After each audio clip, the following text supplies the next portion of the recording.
Ok, bon après-midi.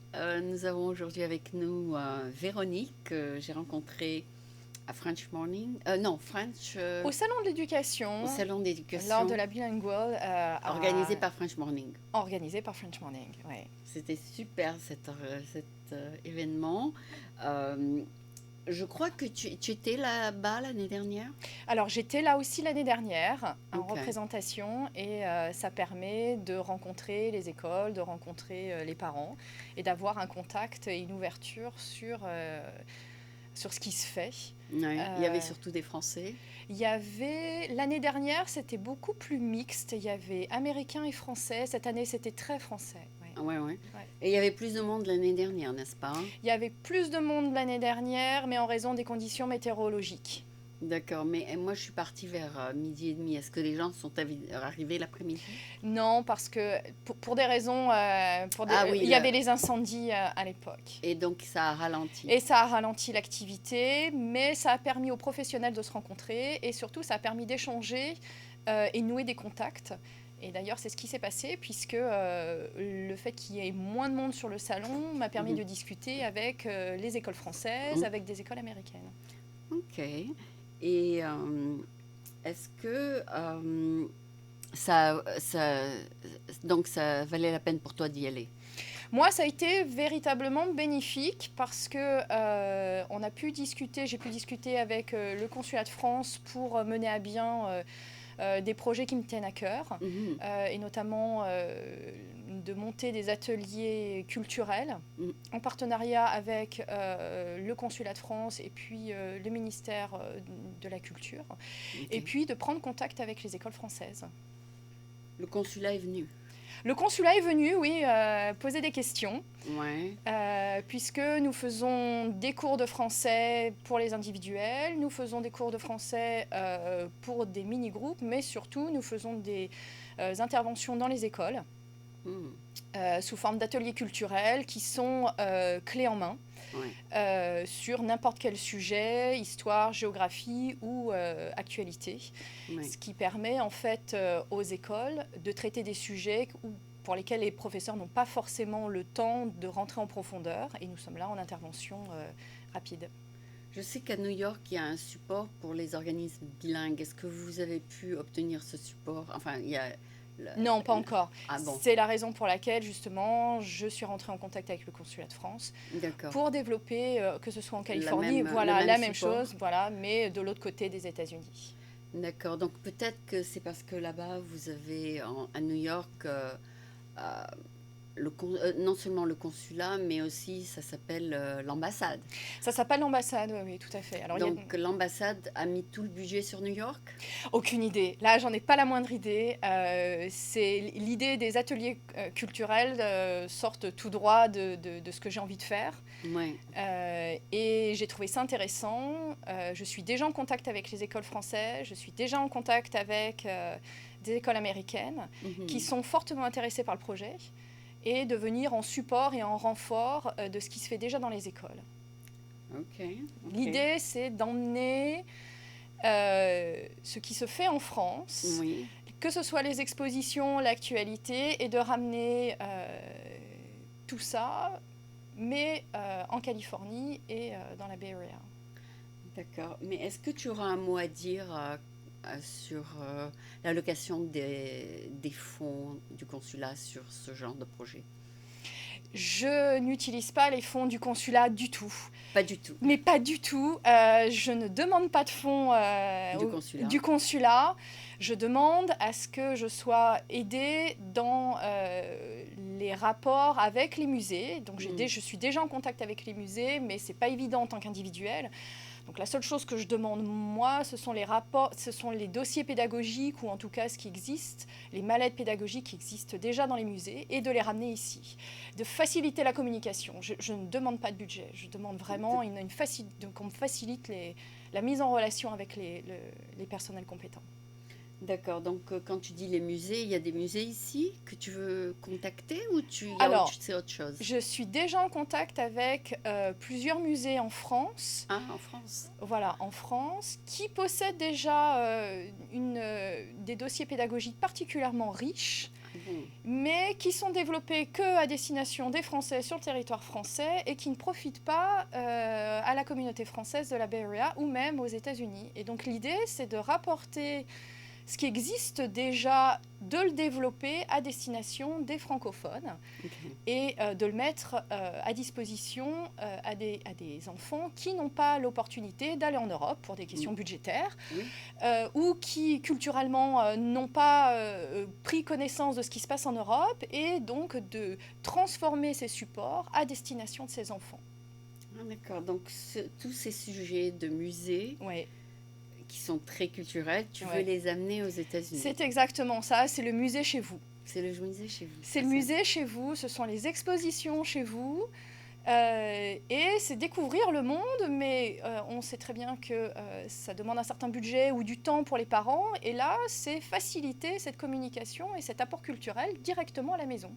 Oui, c'est super. Ou dans les écoles. J'étais justement à la démonstration pour les Gilets jaunes et ça se passe aussi à Versailles. Ouais. C'est un musée. Ouais. Enfin, en lui-même, c'est un musée. Et donc, je suis sûre que ça a quelque chose... Ça a une valeur symbolique. Voilà. Ça a une valeur symbolique avec la Révolution, mais ça a une valeur symbolique et en fait, c'est de faire partager ça. Que ça ne soit pas simplement une image d'Épinal ou simplement une destination pour quelques-uns privilégiés, mais c'est permettre à ces enfants de connaître le patrimoine mondial et plus particulièrement, évidemment, en ce qui me concerne, le patrimoine de la France, où vous avez de très nombreux sites qui sont inscrits au patrimoine de l'UNESCO, mais pour lesquels les gens ne le connaissent pas. D'accord. Donc, vous leur montrez des slideshows ou des photos de ces endroits. Alors, je fais des sortes de mini-conférences avec les élèves repartent avec un mini-dossier pour qu'ils puissent bénéficier des informations. Et surtout, je rapporte mes propres collections, mes propres objets qui sont en réel. Donc les élèves peuvent découvrir des vraies pièces de l'Antiquité ou du Moyen-Âge, peuvent découvrir des vrais documents ou des journaux de 1945. J'apporte, oui, vraiment des vrais documents historiques, Ouais. ou du silex pour quand je fais la préhistoire. Ouais. Et ça permet aux enfants soit de toucher, soit de regarder, mais en tout cas que ça sorte des vitrines Ouais. et que ça prenne une certaine réalité. Chose qu'ils n'ont pas forcément conscience quand ils visitent avec leurs parents les musées, parce que bon, on n'aime pas trop ça. Mais du coup, ça prend une autre réalité, une autre dimension. Oui, c'est vrai que pour aller au Legion of Honor, où il y a des expos françaises, c'est une expédition. C'est une expédition. Voilà. C'est très beau, mais il faut pouvoir y aller. Donc, Ouais. et surtout que tu habites de l'autre côté de la baie, c'est ça, enfin, au sud. Alors moi, j'habite au sud, mais je me déplace. Ah, d'accord, d'accord. Moi, je me déplace et c'est vraiment Barrows French Classes on the road et vraiment on the road, c'est-à-dire je suis itinérante. Ah bon. Je n'ai pas de building, je n'ai pas de Tu vas voir bâtiment. l'enfant sur place. Je vais voir l'enfant sur place avec mon matériel ou je vais voir les écoles avec mon Sur matériel place. sur place. Ouais. Ah oui, oui, tu peux faire un petit contrat avec des écoles, voilà. Exactement. Ah c'est ce oui. qui est en train de se passer avec des écoles françaises et Est-ce américaines. que ta formation, c'est dans les arts et les musées en France? Tu t'es formée Alors, là-dessus? j'ai été formée à Paris 4 Sorbonne. Oui. Donc, j'ai un Master 2 à la Sorbonne et ma spécialité, c'était égyptologie. Donc, j'ai aussi une recommandation de l'IFAO, qui est Oui. l'Institut français d'archéologie orientale. Et ce qui me permet d'avoir évidemment une connaissance en De histoire l'histoire. et de l'histoire approfondie en tant que spécialiste et bien sûr géographie. Et tu connais sûrement l'histoire de l'art française. Oui, parce que quand on fait archéologie...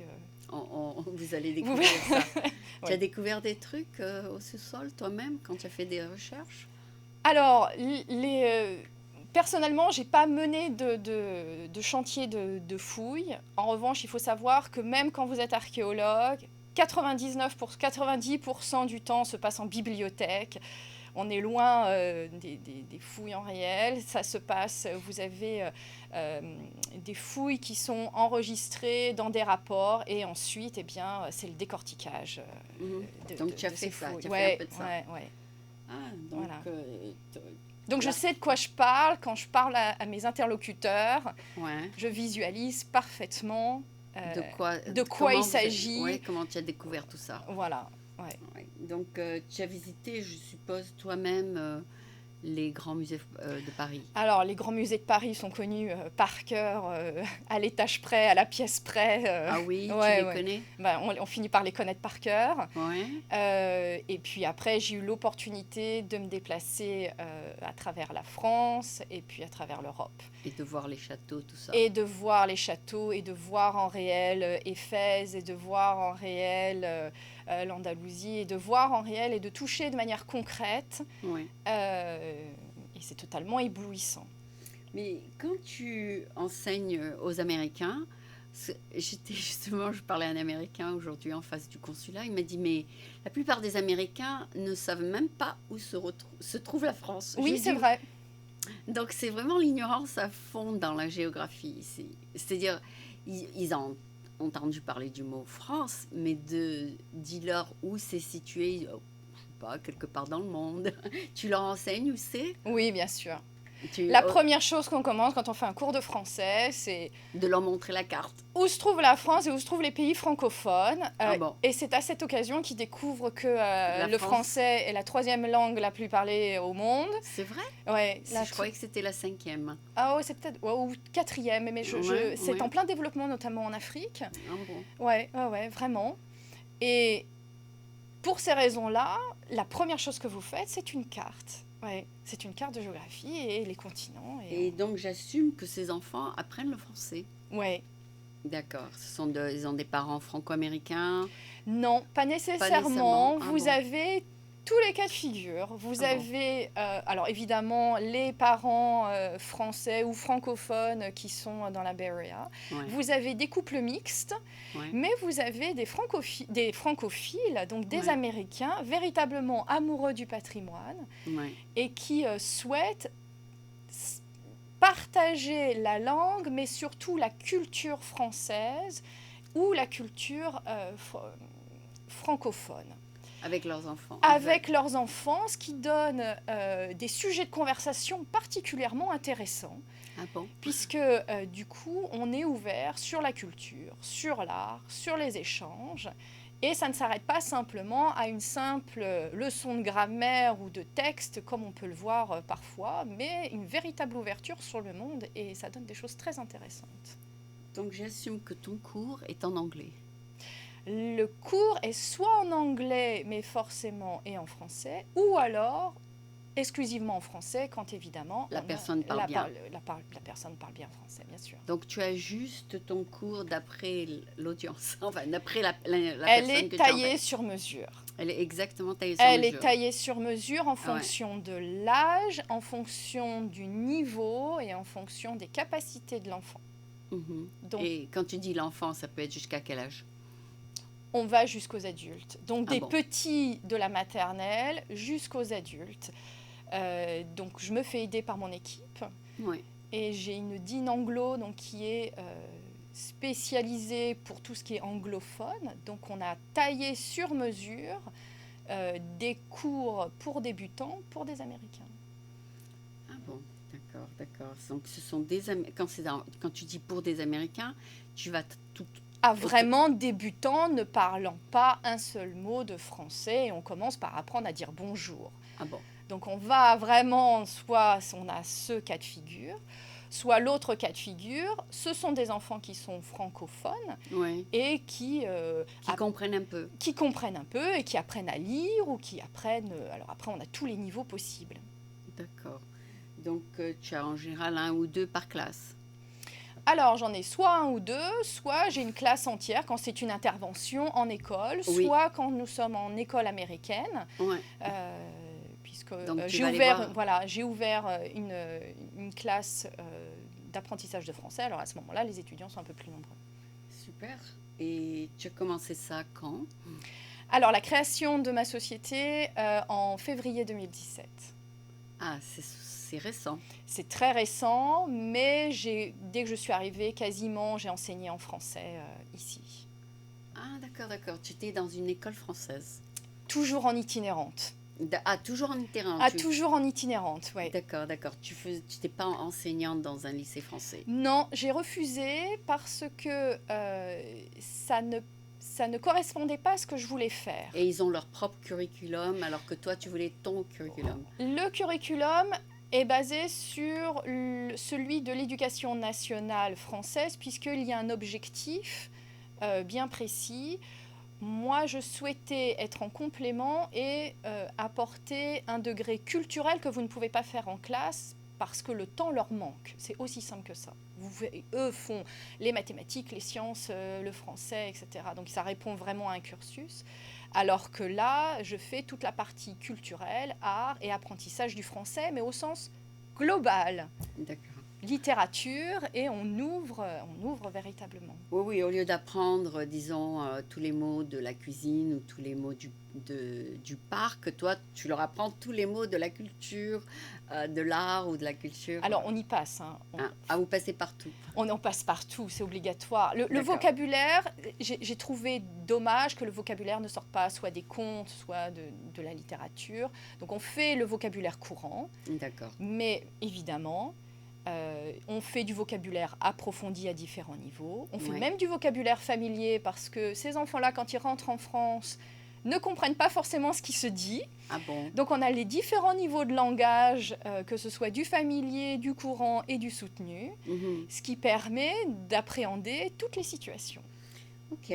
Donc, pour enseigner ça, est-ce qu'il te faut une formation pédagogique, un petit peu, ou bien pas du tout? Alors la formation, je forme mes professeurs. Je forme mes professeurs. D'accord.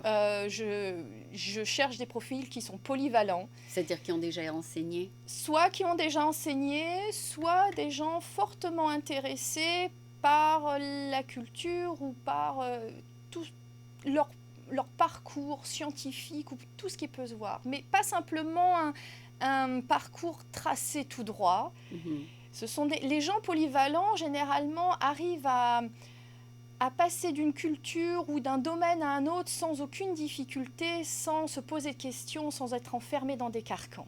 Et c'est ça qui me plaît. Ah, d'accord. C'est D'accord. vraiment cette ouverture.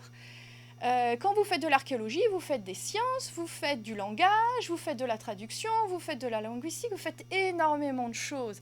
Et c'est ça qui me plaît à retrouver chez les gens. Quelqu'un qui me dit « j'ai 20 ans d'expérience », mais J'ai jamais enseigné de cette manière. j'ai jamais enseigné de cette manière. Et c'est aux parents d'éduquer et d'aller faire les musées.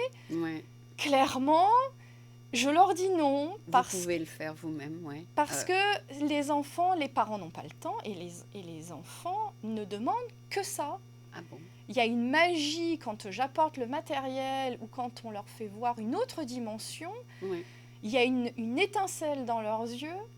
Et vous pouvez animer cette flamme et ensuite vous pouvez les faire aimer les musées ou aimer les sites et ça ne devient plus je traîne les pieds, j'ai envie d'y aller. Ah oui? Et là c'est gagné.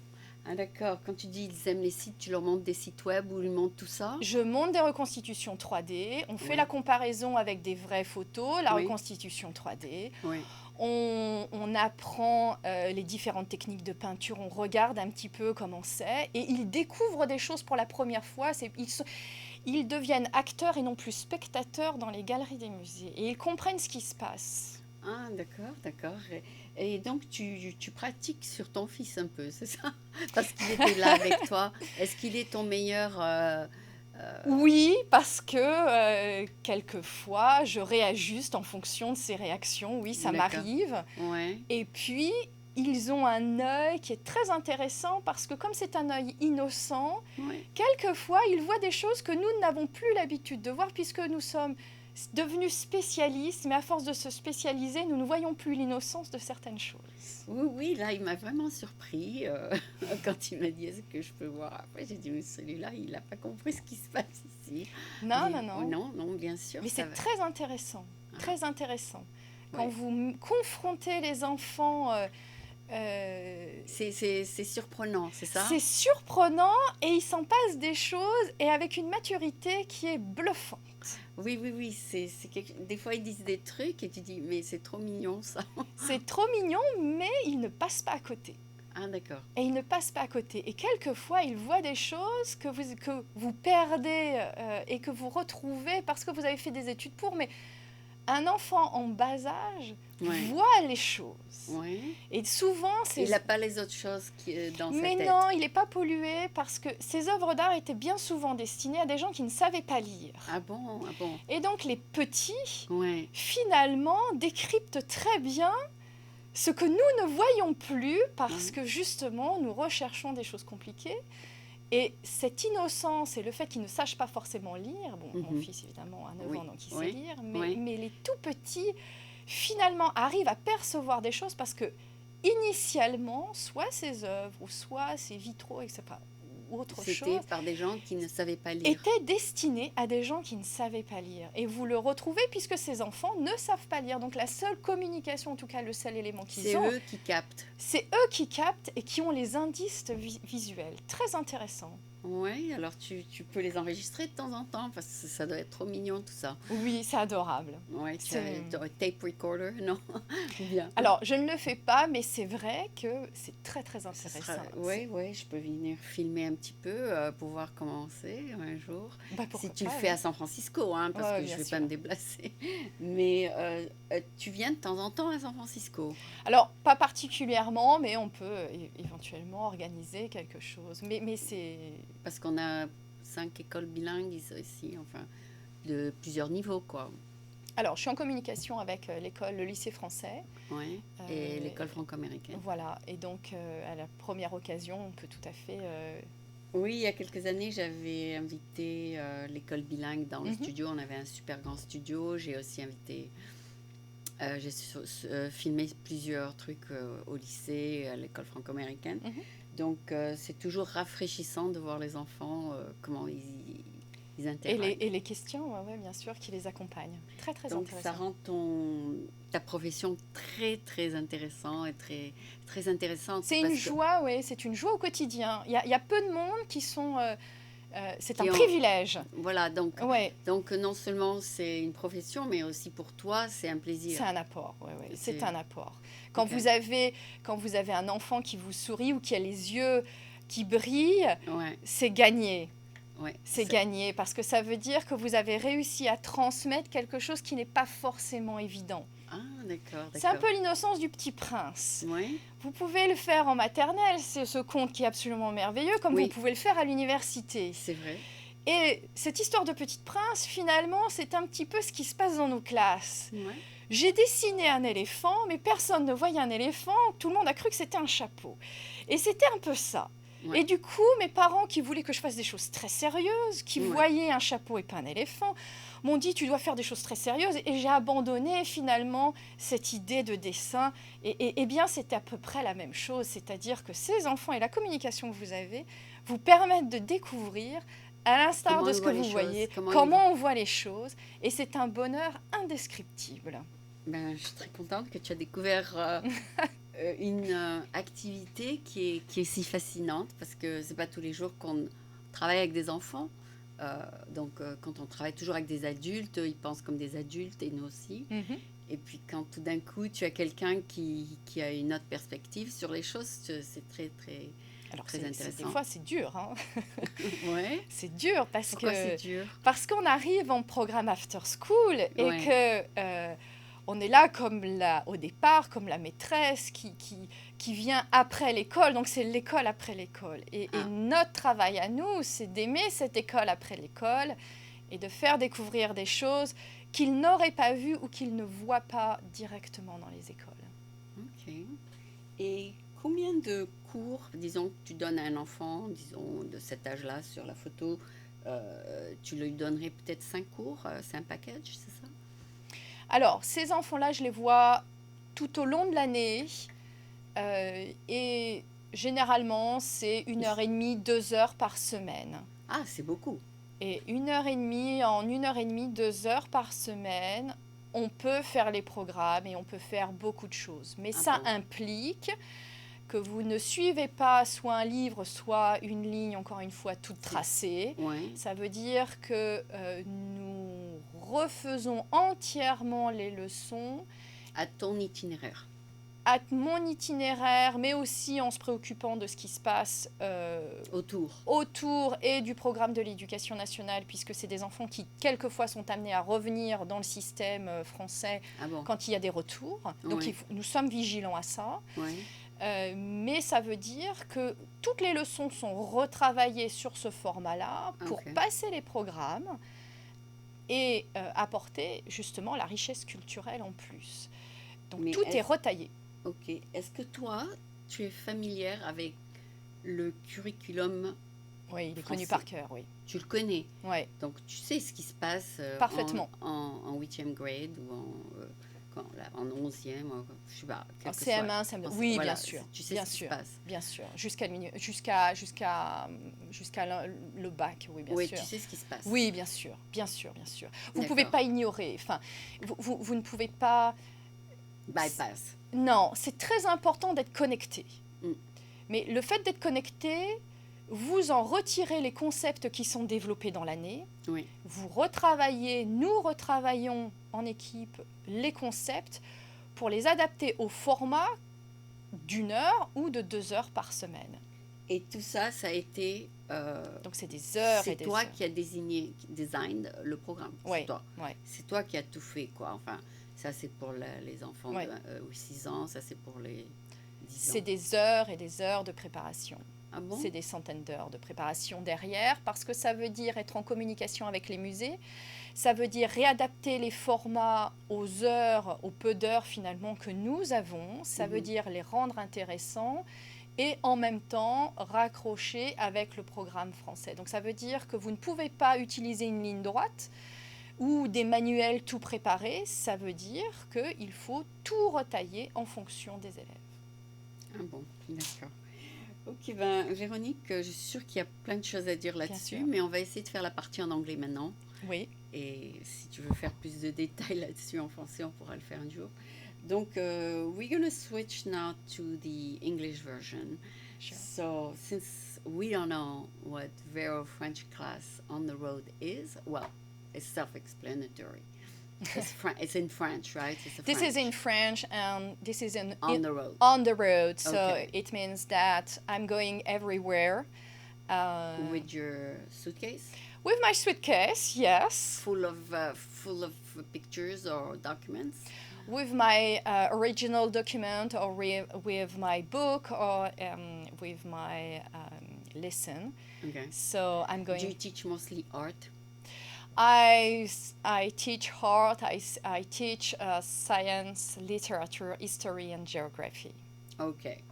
So in that little suitcase, in that big suitcase. A big suitcase. You put all the documents for the level of the child you're going to meet. Yeah, I tailor it? I tailor it with my team, all listen from the beginner to AP.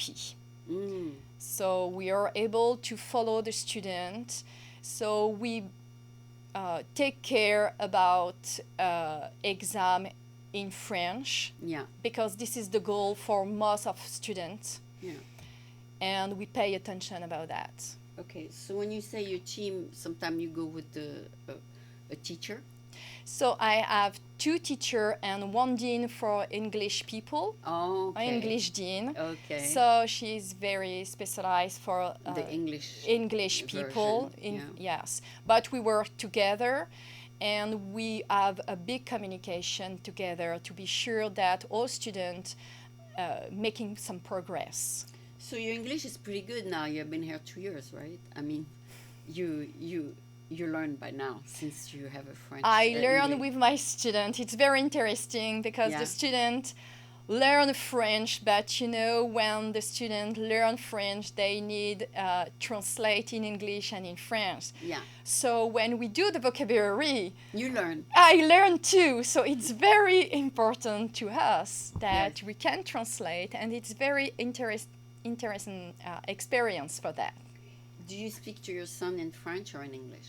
Always in French. Oh, okay. So when he goes to the English class, he's not as prepared.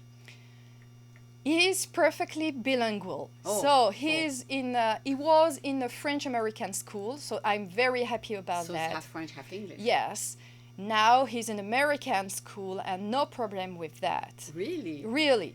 Oh. So He can follow whatever the teacher's talking about? no problem with that. We don't need someone to translate. He's perfectly bilingual. So He can read a book in English? Yeah, sure. So I give him the text in English and in French. Wow. But because I'm a French teacher, I insist, of course, about the French, but And you speak to him in French? always in French. And with his dad, he speaks in English? Or he's also in French? I think that he speaks in French and in English. Yeah. At my home, I insist about the French because it's a beautiful language. And you know, the roots of all the French help you in English. You have so many vocabulary in Old French that you can translate in English. Okay, but if he brings an American friend home, you make the effort to speak in English. Yeah. Okay. Okay. So, did your son attend a regular French school in France? So my son.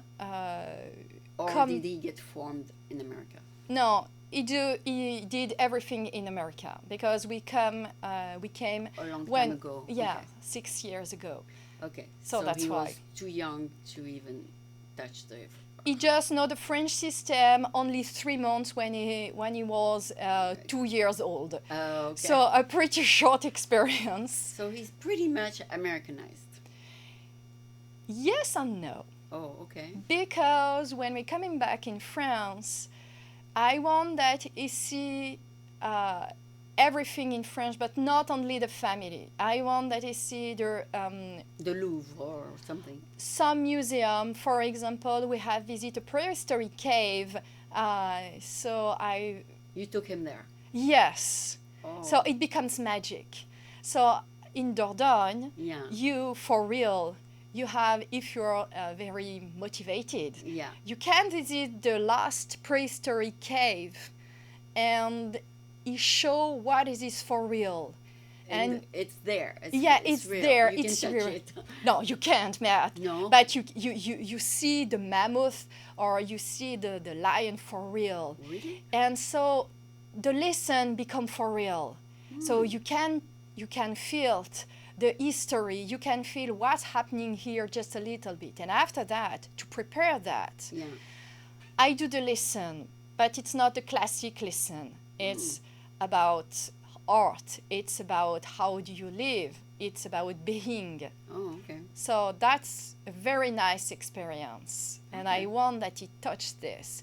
And when I'm coming back here, I want my student. They can go to the prehistoric cave because it's unique, of course. But when I'm coming back with Silex, I'm coming back with picture, I'm coming back with this experience, and I try that my student feel that for real. And it's very important for me that my student understand how is important. It's not just a museum or it's just not a piece in the museum. You have been there. You have been there. Yeah, behind of this, you have the being story in your humanity.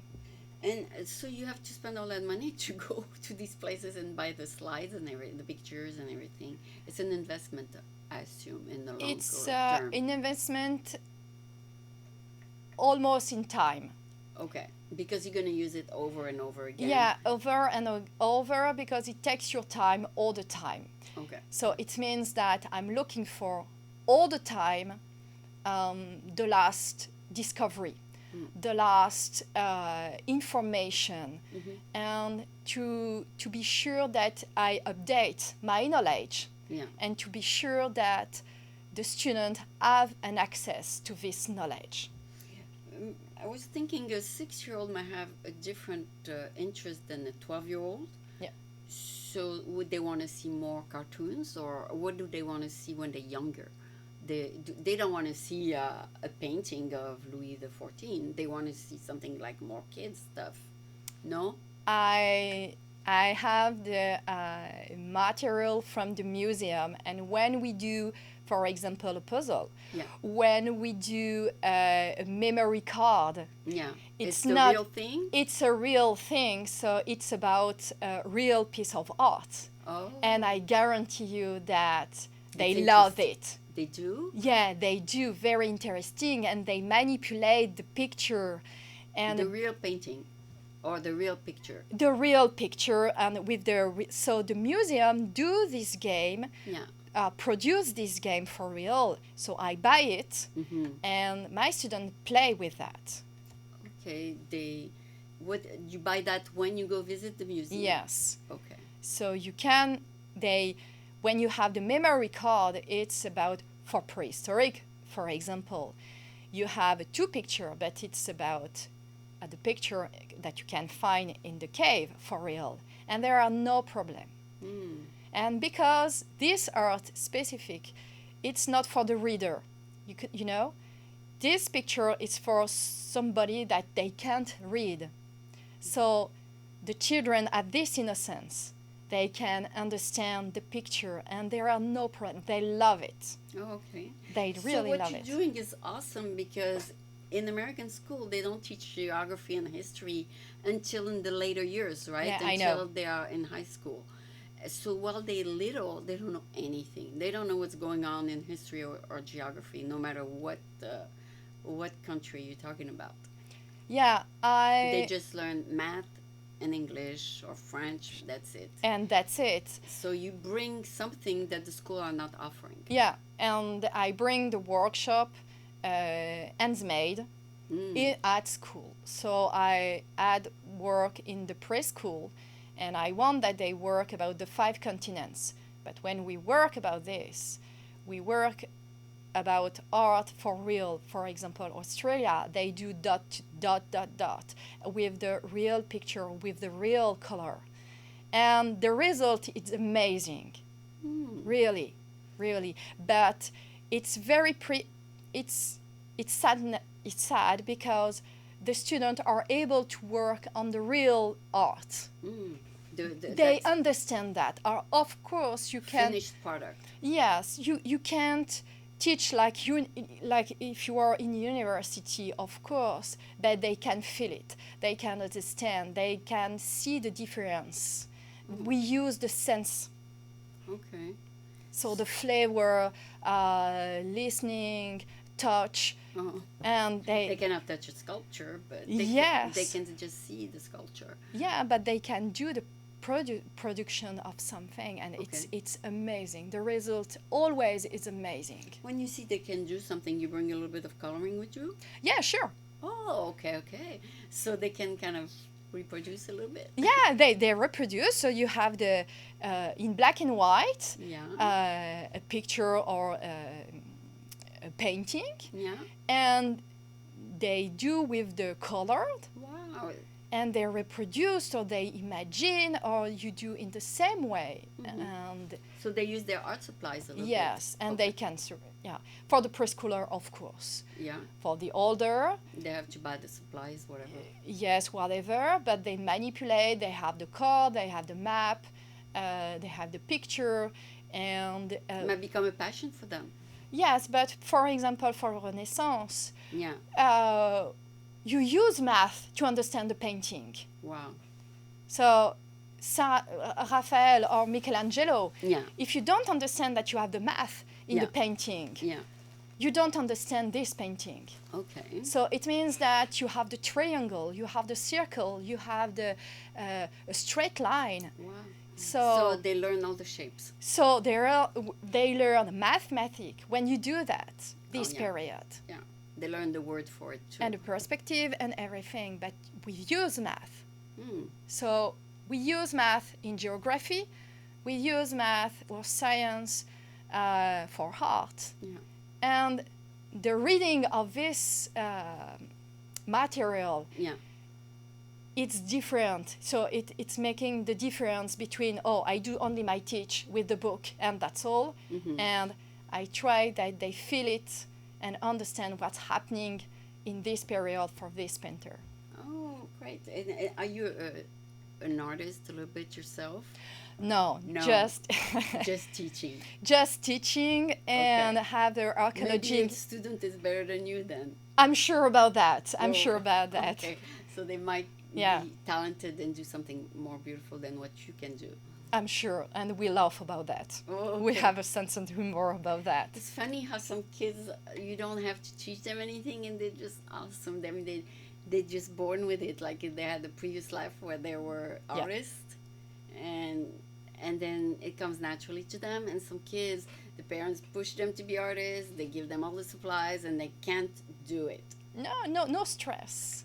No stress. Always no stress. You just offer the possibilities to Of- to open discover. your to discover and open your mind. Yeah, and This see is- if you're an artist yourself.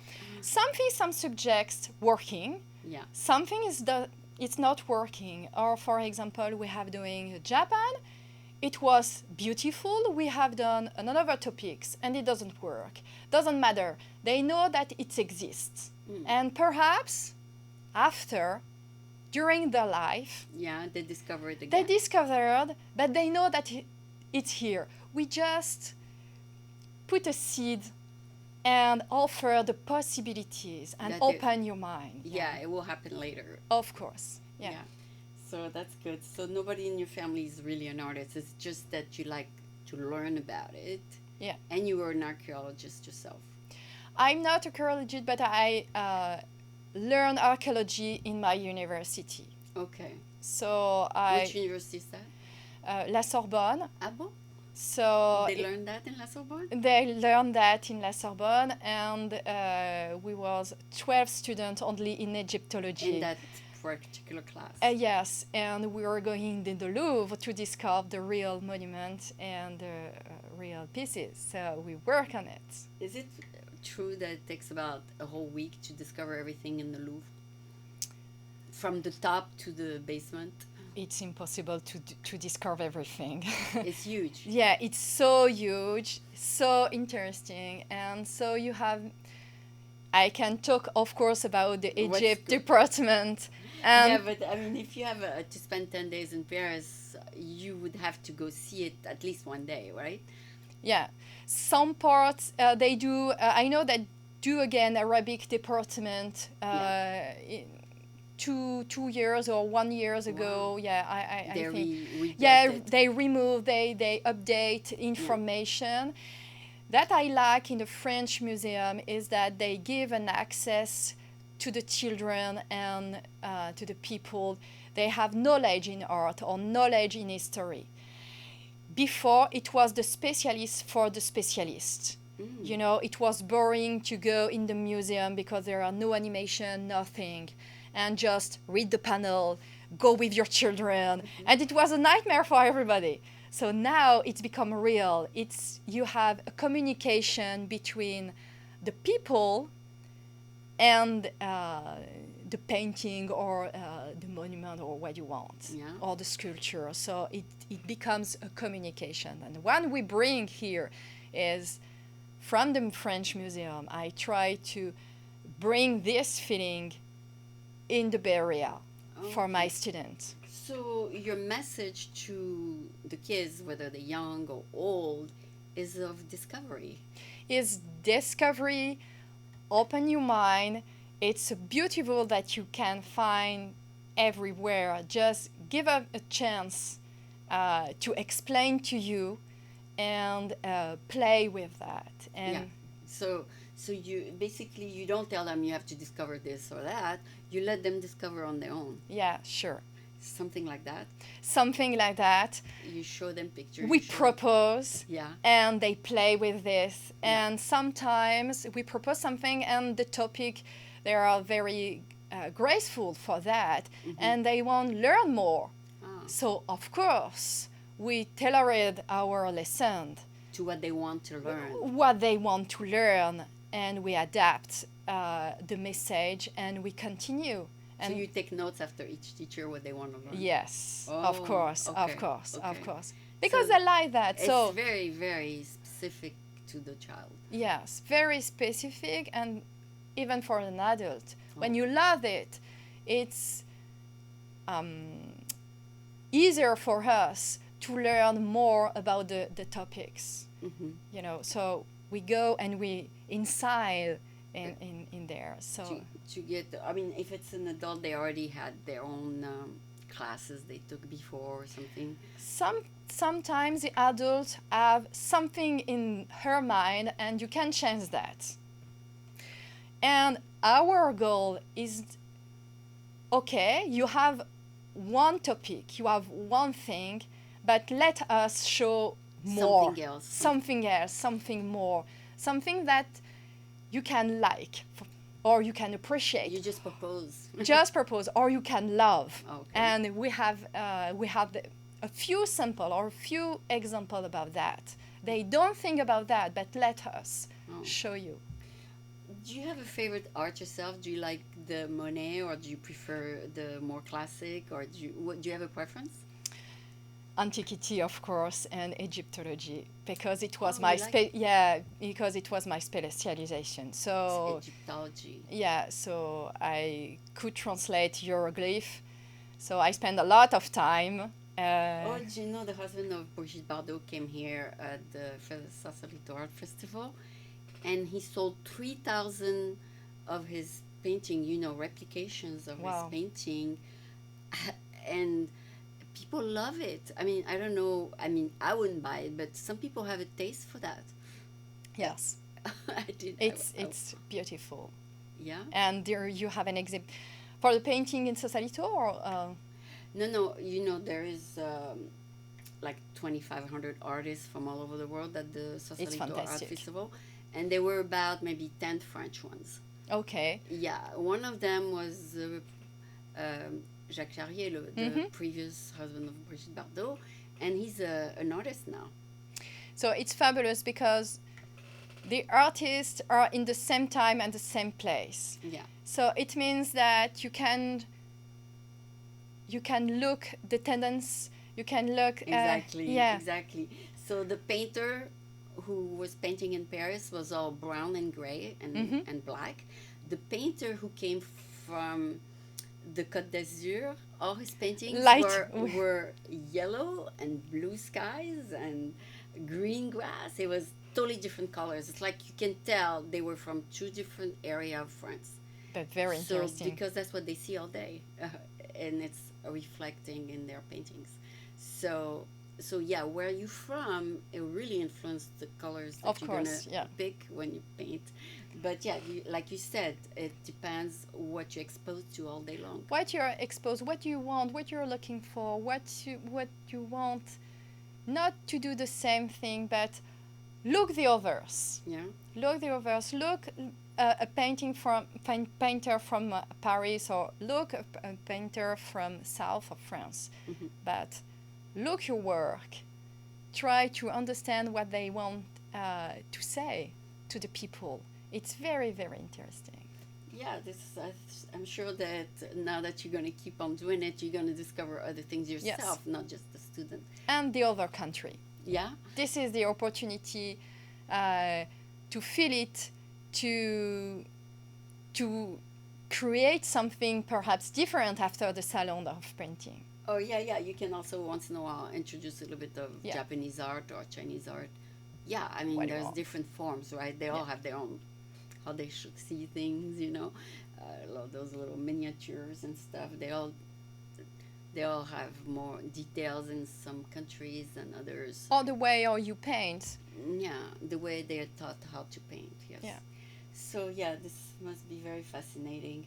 So, thank you so much for being here. I learned a lot, and thank you, Aline. Enjoy the journey, because as you meet more and more students from all the countries, you're going to discover things yourself. Thank you. Thank you.